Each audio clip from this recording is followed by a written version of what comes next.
Hey, welcome back. I've got another fantastic story for you. This one is going to be brought to you by the ever so talented Fleshwad. Make sure you check her out at Fleshwad on Twitter.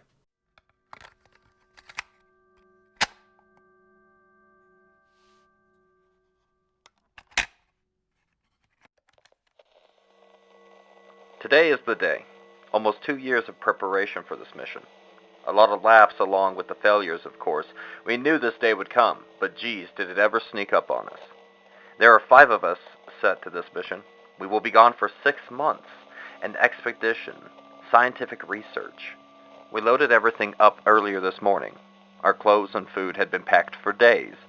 I am close with one of my crewmates, Purple. The others trained elsewhere. I have no hard time making friends, so I'm not really worried about that, so long as they can keep up with their end of the work.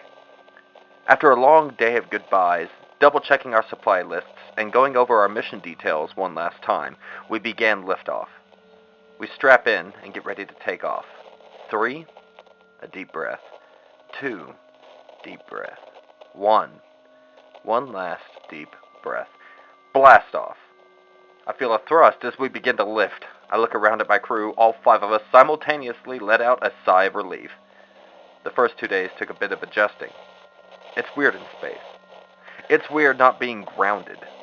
I haven't seen much of my crew, although we probably could have done a better job introducing ourselves. Maybe tomorrow. It's been 4 days, and nothing crazy has happened.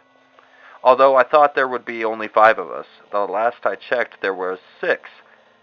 I asked Purple about it, but he can't remember how many of us were actually assigned to the mission.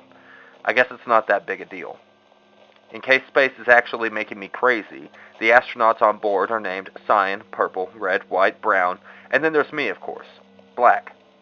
Today, I'm going to document everything. I'm growing suspicious. Something is not right here. I am starting my day in cafeteria. It is the middle of the ship and by far the biggest room. There are 5 faded blue circular tables in cafeteria. Gross. Someone left day-old pizza on the upper right table. The whole crew starts here every morning. To our right is upper engine, to the left, weapons.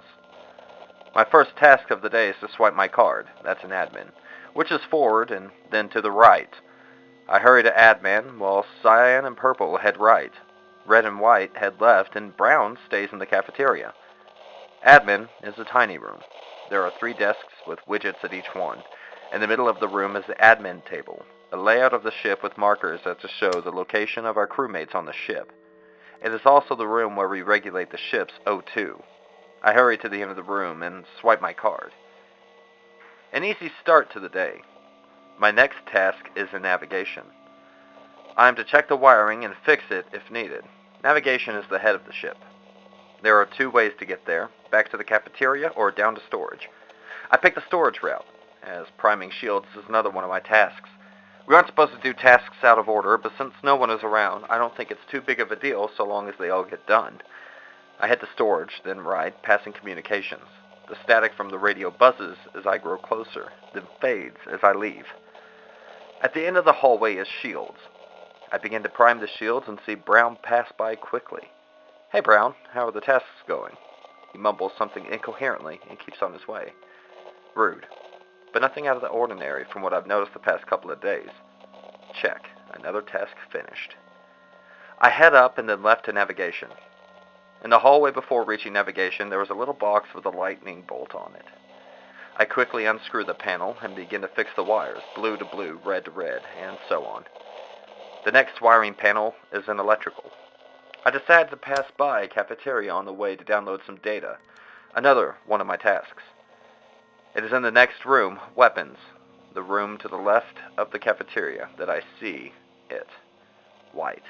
His suit ripped in half, his upper half gone. A pool of blood where his stomach and head should be. I am frozen in fear for a second, then grab my walkie and shakily report. Static. Black reporting White. He's dead. All answer back hectically, cutting each other off. Where? What? How? We all meet up in the cafeteria. Weapons room, I answer. I was alone. I haven't seen anyone except Brown. Brown interrupts and a jumble of words come out. I could never do something like this. This is inhuman. Red interjects. What are you trying to say, Brown? There is something among us. We all stare at each other in fear, suspicion growing. What do we do now? Cyan asks, the fear in her voice unintentionally present. Now that we are all here, I can only remember 5 boarding passes. Were there 6 of us? She demands. We need to take a vote. I can't recall who wasn't supposed to be here. I thought so too, Cyan, I assure her. I tried to ask Purple, but he couldn't remember. How would I know? Purple interjects. I'm not the boarding pass inspector. A snappy response, but we were all uncomfortable and wary of each other at this point. One of our colleagues has just died. No, he's just been murdered. I don't know who to trust at the moment.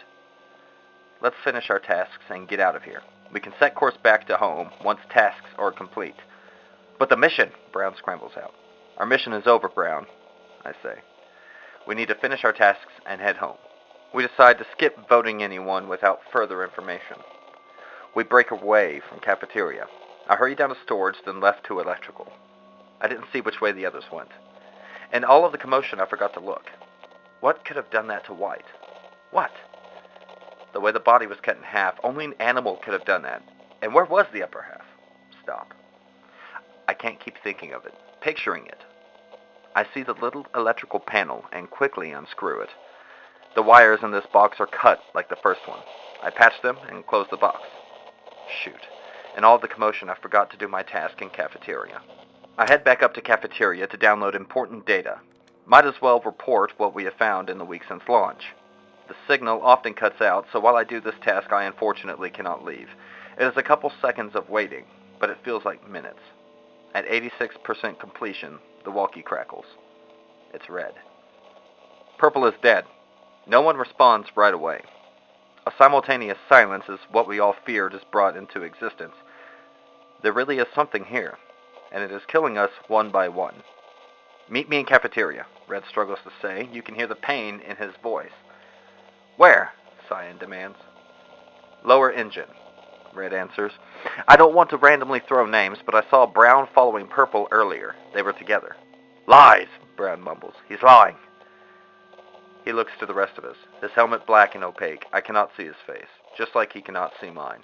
I can only hear his voice, but I am unsure if it is a voice I can trust. He has to go, Cyan bursts out. If you saw Brown, then the imposter is with him. We can vote him out. Calm down, Cyan. I try to calm her, but she isn't thinking straight anymore. Vote him out. Vote him out. Vote him out, she screams. I'm not sure what to say. A vote, Red also demands. Okay. One by one we vote. Cyan and Red vote Brown. Brown votes Red. I vote to skip. Brown it is, Cyan rejoices. Red and Cyan throw Brown into the airlock and thrust him into space. I cannot speak. I can't believe this is happening. Cyan and Red turn back towards me.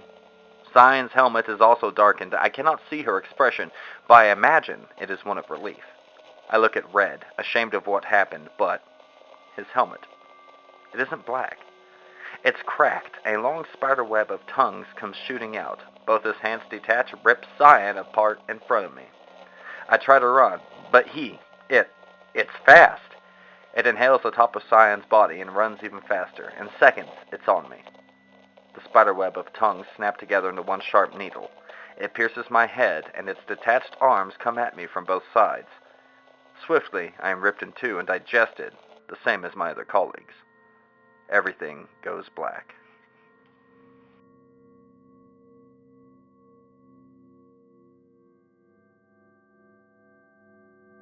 Hey, thank you so much for sticking around to the end of the video. This one I thought was really cool. It was written by a friend of mine, and she poured her entire self into it. That being said, make sure you check her out at Fleshwad on YouTube and Twitter, I believe. And go ahead and tell her what an awesome job she did. And since you made it this far, if you want to click that subscribe button, I'm not stopping you. This is Corporal Creepy, signing off.